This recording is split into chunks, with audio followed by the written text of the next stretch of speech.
What's up folks, Alex Mathers here. Thank you for tuning in to another video with me today. Now we're going to be talking about habits. Today I went out on a run and the blood pumping through my veins, the oxygen getting into my brain made me think in a slightly more perceptive way than usual. And it got me thinking about habits. My intention was to go out on a little jog this afternoon here on a Sunday. On the way back, knock into the shop for a cheeky tub of ice cream, and that was going to be my Sunday late afternoon little treat. I was going to have a full tub of vanilla ice cream, like the devil that I am.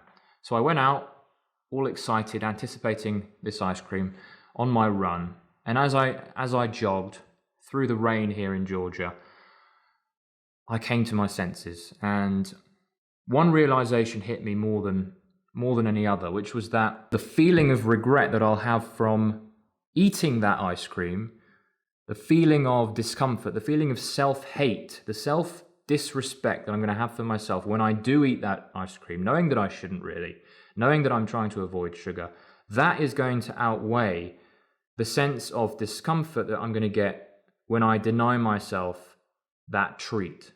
And that applies to all habits. And it's a really nice way of thinking about things. It's a nice way of putting things into perspective. Because I think a lot of us make the big mistake when it comes to pretty much all habits and all change, all personal transformation in life, is that when it comes to changing or quitting a bad habit, changing from a bad habit into a good habit, we make the carnal mistake of thinking to ourselves, whether consciously or not, we say to ourselves, if I quit this habit, if I quit this thing that I have loved for so long, whether it be watching porn or smoking or eating junk and sugar, when I deny myself these things, when I deny myself buying myself this tub of ice cream, we make the mistake of saying it's a denial. It's something that is going to hurt us. In our minds, we're thinking, why should we torment ourselves like that? Whereas what we should be thinking is it's a gift.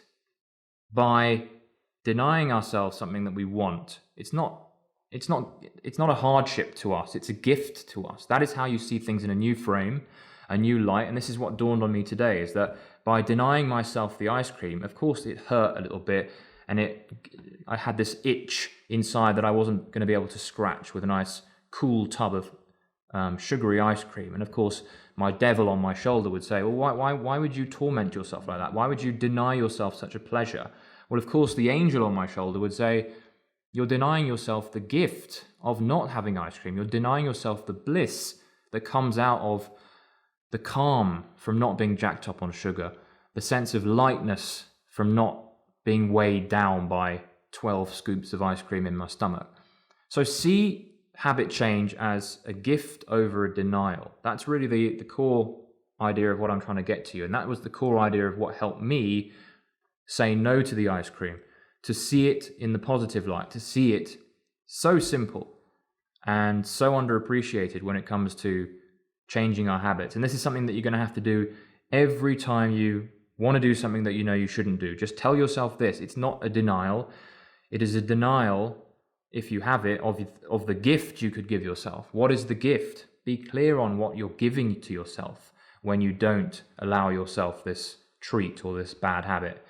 Think about all the good things. Focus on the good feelings that are going to come from it. The mental clarity, the feeling of pride you get from avoiding it, the feeling of just lightness and good health and joy and happiness and hope for yourself and belief in yourself for the future. So it's a simple one, really. Nothing special here, but I found that just a simple way of thinking about things in a different way helped me say no to something that I was this close to going out and treating myself with, hadn't I thought of it in a different way. Initially, when I went out to get that ice cream, I said to myself, I don't want to deny myself this pleasure. I only live once. All these ideas that were trying to persuade me to get it, to eat the ice cream. But of course, I was denying myself the other ideas, the positive ideas of how good it would be to not eat that ice cream. Simple ideas, hope that helped. Do subscribe if you like this and you want to see more of this. Do hit the like button if you like this, and I will see you in the next video.